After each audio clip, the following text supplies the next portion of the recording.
극한 직업 빌라 건축 제4장 건축주 명의 변경 행정소송. I know your story. Being raised in a brothel.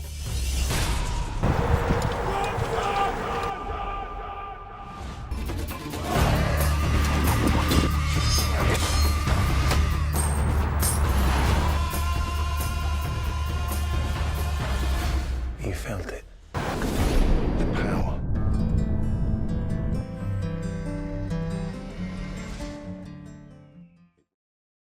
2015년 2월 3일 화요일 맑음.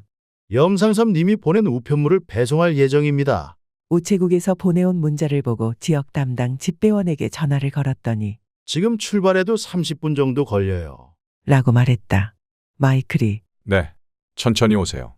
기다려서 받아갈게요. 라고 대답했는데 내용 증명은 마이클이 보낸 내용 증명의 답신 성격으로 귀하가 본인과 체결했다는 대부계약서를 보존하고 있다면 복사본을 보내주시기 바랍니다. 또한 귀하가 주장하는 채무 원금 3억 5천만 원에 대한 차용 증거를 제시하여 주시기 바랍니다. 귀하가 주장하는 원금과 이자 금액 5억 1,106만 7,122원에 대한 근거를 제시하여 주시기 바랍니다. 귀하는 본인에게 채무 원금 및 이자, 상환 금액, 상환 방법 등등의 논의를 귀하의 대리인을 통하여 수차례 거쳐 상의하였으나 매번 차용 금액의 변동과 상환 방법의 변동 등과 귀하의 갑작스런 임의 경매 신청으로 인하여 본인은 엄청난 피해를 입게 되었습니다. 라고 적혀 있었다. 이렇게 상섭은 처음부터 자기 땅도 아니었고 바지를 선 주제에 지금은 주인인 줄 착각하는 후진놈이었다. 그래도 내용 증명이 송달된 것에 위안 삼아야 할 듯했다. 미회수 채권은 지급 명령으로 다투면 될 것이므로 상섭에게 서류를 보여줄 필요는 없기에 무시하기로 하고 아르헨티나 토지를 매수하기로 한 유치권자 영호에게 전화를 걸었다. 영호가 은행입니다. 조금 이따 전화할게요. 라고 말했는데 두 사람이 토지 매매를 위해 쓴 합의서에 의하면 영호는 작년 12월 30일까지 토지를 매수해야 했다. 만일 그렇지 아니하면 일일 100만 원의 손해금을 물기로 했다.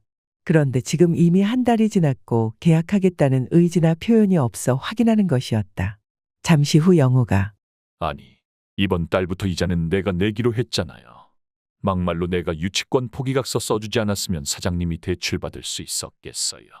그리고 건축 허가선이 뭐니 다 해준다더니 사장님이 한 것이 뭐가 있어요. 라며 오히려 적반하장으로 나왔다. 허위 유치권자에게 경매방해죄로 고소해도 시원치 않을 놈이 되려 큰소리치고 약속하지 않은 것도 사실처럼 주장했는데 건축 허가권 등이 그것이었다. 마이클이 빡친 것은 당연했다. 그래? 알았어. 내가 다 풀어줄게. 마이클은 즉시 대법원 등기소를 접속해 합의서에 적힌 영호의 주소인 시흥시 정왕동의 쓰레기 빌라 103호를 열람했다. 당연히 소유자도 아니었고 아무것도 없었다. 그러니 마이클이 가야 할 길은 더욱 분명해졌다. 그러함에도 문제는 돈이었다. 소송한다고 해도 집행한다고 해도 돈이 문제였다. 통장에 흩어져 있던 돈을 모았더니 겨우 3,700만 원이었다. 마이너스 통장까지 이용하면 한 달 정도는 버틸 수 있을 것 같았다. 2015년 2월 13일 금요일 맑음. 지적공사죠. 경계 측량을 신청하려고 합니다. 9시가 되자 대한지적공사에 전화해 토지 측량을 신청했다. 잠시 후 문자로 측량 비용과 입금 계좌가 전송되었다. 바로 입금하고 전화로 입금 사실을 알렸다. 잠시 후 여직원이 23일 측량이 괜찮으시겠습니까? 다른 요구사항은 없으십니까? 라고 물어왔다. 마이클이 네, 일정은 괜찮네요. 그리고 다른 요구사항은 없습니다. 라고 대답했는데 법률사무소에서 사무원으로 근무하는 선무의 전화를 받은 것도 이때였다. 형님, 건축주 명의 변경은 안 되겠는데요? 그냥 건축허가 취소로 가야 할 것 같아요. 아는 건축사에게도 물어봤는데 취소한다고 하면 당사자들을 부른다고 하네요. 선무가 건축주 명의 변경 행정소송과 관련해 부정적인 의견을 피력했다. 이에 마이클이 건축행위 취소는 어떻게 하는데? 그냥 건축과에 하는 것으로 알고 있어요. 알았어. 내가 전화해볼게. 라고 말하고 전화를 끊은 후 인터넷으로 건축허가 취소 신청서를 찾다가 아르헨티나 구청 건축 담당자에게 바로 전화를 걸어 아르헨티나 동토지를 낙찰받은 마이클입니다. 건축 허가를 취소하고 싶은데 어떻게 하면 됩니까? 그건 건축 허가권자만이 할 수 있습니다. 제가 정확하게 법령을 보고 다시 전화드리겠습니다. 라고 말했는데 결론은 같았다. 그냥은 못 해준다. 그렇다면 행정소송을 해야 한다는 말이군요. 그럴 것 같습니다. 라고 대답했다. 그래서 행정소송으로 건축주 명의 변경을 하겠다는 가닥을 잡고 건축주 명의 변경 신청 행정소송에 대한 글을 검색하다 부산에서 활동하고 있는 신동화 행정사의 블로그를 찾아내고 전화를 걸어 경매로 토지를 낙찰받았습니다. 건축 중인 건물이 있긴 한데 기둥과 벽체도 없는 상태입니다. 이거 건축주 명의 변경 행정소송을 해보려고 하는데 가능할지 알아보는 중입니다. 그러자 동화가 전에 종건회사가 30억짜리 토지를 낙찰받아서 풀어본 사례가 있습니다. 얼마에 낙찰받으셨습니까? 라고 되물었다. 마이클이 16억입니다. 큰 것이군요. 저희는 비용만 받음으로 토지가 크고 적고는 관계없습니다. 일단 자료를 보고 판단해 보도록 하겠습니다. 저도 안 되는 것을 하면 안 되니까요. 당연하죠. 이메일로 자료를 보내겠습니다. 자료를 본 후 이야기를 하시죠. 라고 말하고 전화를 끊은 후 법률사무소 사무원 선무에게 보낸 사건 이메일을 행정사 동화에게 그대로 재전송을 했다. 또 아르헨티나 토지 소유자 겸 채무자인 염상섭을 상대로 신청한 지급 명령 신청 결정문도 송달되었다. 흐아, 좋아. 혼자 쾌재를 불렀다. 슬슬 쌈꾼으로의 발동이 걸린다고 생각했다. 2015년 2월 25일 수요일 흐림. 부산에서 활동하는 행정사 동화의 전화를 받은 시각은 오후 6시 무렵이었다. 선생님 미안합니다. 계속 상담이 있어서요. 라고 말했다. 마이클이 블로그 포스팅은 직접 하십니까? 라고 되물었더니 그럼요. 다른 사람은 믿을 수가 없어서요. 그래서 직접 합니다. 라고 말했다. 하긴 그래요. 잘못 포스팅을 하면 문제가 되니 직접 하는 것이 좋을 겁니다. 네. 그리고 선생님의 저서 부동산 경매비법을 읽었습니다. 라고 말했다. 그러니 대화는 자연스럽게 흘러갔고 행정소송에 대해서도 비슷한 사례가 있어서 그리 크게 어렵지 않다고 봅니다. 라고 말했다.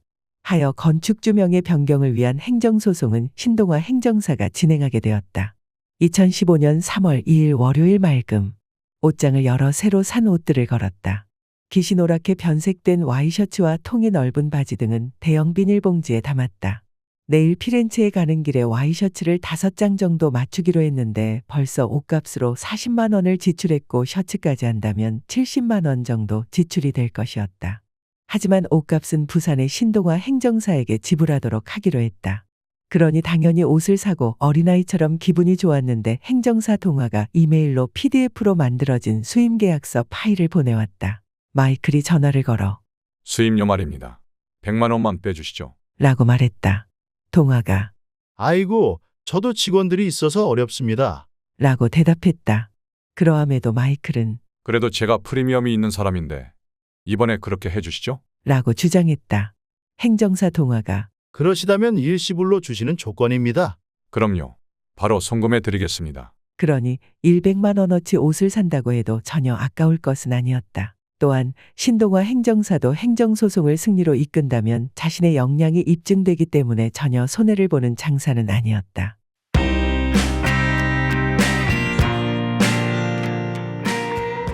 (2015년 3월 15일) 일요일 맑음. 신동화 행정사가 건축주명의 변경 행정소송 소장을 작성한 모양이었다. 메일을 여러 주장을 확인하고 청구인과 피청구인을 혼돈한 곳 등 두어 곳을 지적해 붉은 글씨로 표시해 다시 메일로 보냈더니 전화를 걸어와 내일 이길 특급으로 접수하겠습니다. 라고 말했다. 마이클은 자신의 주장이 적힌 내용이라 긍정적이라고 판단했는데 운이 어느 쪽으로 기울지는 알 수 없었다. 강인한 정신의 마이클도 어느새 운을 믿는 사람이 되어 있었다. 그래. 성공과 실패는 운이다. 다만 열심히 전진할 뿐이다. 2015년 3월 18일 수요일 오후의 비. 인생의 강, 시이저가 루비콘 강을 건너며 주사위는 던져졌다. 라고 했듯이 마이클도 자신의 강을 건너기 위해 선택한 호박마차는 오랜만에 거친 배기음을 토해내며 아르헨티나 지방법원으로 향했다. 몇 시간 전 늦잠을 잔 마이클은 침침한 눈을 부릅뜨고 돋보기 안경에 의지하며 아르헨티나 법원 경매계에 전화를 걸어 경매계죠? 인도명령 결정이 나고 상대방에게 송달이 되었는데 지금쯤 송달 확정 증명 발급이 가능할 것 같아 전화했습니다. 라고 물었다. 경매계장이 이 사건은 보존계로 넘어가 있습니다. 전화번호를 알려드릴게요. 라고 말하며 전화번호를 알려주었다. 한때는 부동산 경매의 전설이던 마이클도 이빨 빠진 호랑이 마냥 이런 일도 허우적댔는데 인도 명령은 송달만 되면 족하므로 확정 증명은 필요 없습니다. 라는 말을 들었을 때는 15일을 기다린 것이 매우 아까웠다. 인도 명령 결정문이 상대방에게 송달이 되는 것과 동시에 강제 집행이 가능했으나 마이클은 판결문처럼 송달 확정 증명 기간인 2주의 도과 기간이 있는 줄 알고 기다렸었다. 옷장을 열어 7년 전 경매의 전장을 누비며 아우들과 단체로 맞춘 차이나 정장을 꺼냈다. 이미 다를 대로 달아버렸지만 그래도 오늘은 입어야 할 것 같았다. 백화점 식당으로 가서 알탕으로 허기를 달래고 아르헨티나 지방법원으로 향했다. 고속도로에 들어서자 빗방울이 한 방울씩 유리창에 부닥쳤다. 법원에 도착해 아르헨티나 토지 유치권자라고 주장하는 영호 일당을 쓸어버리는 강제 집행 신청서를 작성하고 송달 증명 및 집행문을 신청합니다. 라며 창구에 접수했다. 그런 후 집행관실로가 강제 집행 신청서를 썼다. 이쁘장한 여직원이 피신청인이 법인이어서 법인 등기부 등본이 필요합니다. 라고 말했다. 곧바로 등기과에 들러 법인 등기부 등본을 발급받아 첨부했더니 토지가 7개여서 수수료가 7배 나옵니다. 라고 안내했다. 할 수 없죠. 라고 대답했는데 300평이 넘는 토지 중 어디는 집행하고 어디는 집행을 안 할 수 없기에 그렇게 말했다. 여직원이 예납금을 은행에 넣으시고 돌아가시면 일주일에서 열흘 사이에 담당자가 전화할 것입니다. 연락이 없으면 전화 주시고요. 라고 말했다. 강제 집행 예납금은 63만 8,050원이었다. 기쁜 마음으로 납부하고 쟁점 토지가 있는 아르헨티나로 향했다.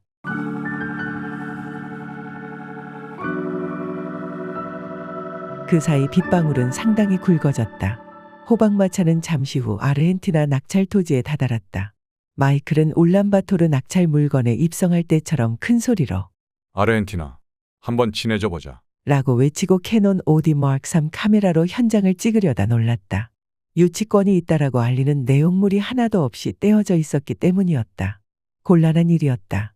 집행관이 강제 집행을 하러 나왔을 때 점유자를 알 수 있는 우편물이나 현수막 등이 있어야 하는데 지금처럼 깨끗한 상태라면 집행은 할 수 없게 된다. 그걸 알기에 잠시 난감했으나 그렇다면 강제 집행을 취소하고 그냥 문을 따면 되겠네. 라고 혼잣말하며 근처 부동산 중개사무소 한빛으로 향했다. 여 중개사가 처음에는 못 알아보더니 몇 마디 대화를 나누자 아, 김정일 닮은 신분이시구나? 그런데 훨씬 젊어지셨네. 라고 알아보고 요즘 아파트 값이 2, 3천 올라서 빌라 지으면 1억 4천은 부담 없이 팔려요. 잘 된 거예요. 그리고 그 사람들 모두 떠났어요. 사무실도 뺐고요. 라고 말했다. 시행사업한다며 기세등등하던 노인네들이 제풀에 지쳐 떠난 모양이었다.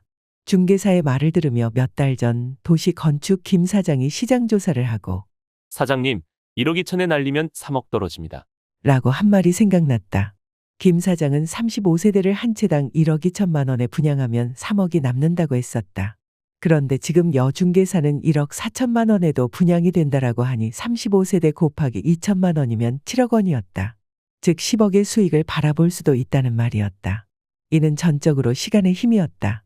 주변 아파트값이 올랐기에 빌라 분양가가 상대적으로 저렴해 보이는 것이었다. 생각을 끄는 사람은 중개사였다. 이 동네 마지막으로 지은 빌라가 2001년에 지은 것이라서 잘 팔릴 것입니다. 불행히 어깨동무하고 오듯 행운 또한 그랬다. 울란바토르로 향하는 호박마차에서 또 한 번 크게 외쳤다. 마이클, 넌 역시 행운의 사나이야. 죽자는 마음으로 싸우니 사는구나. 그래, 한번 10억 벌어보자.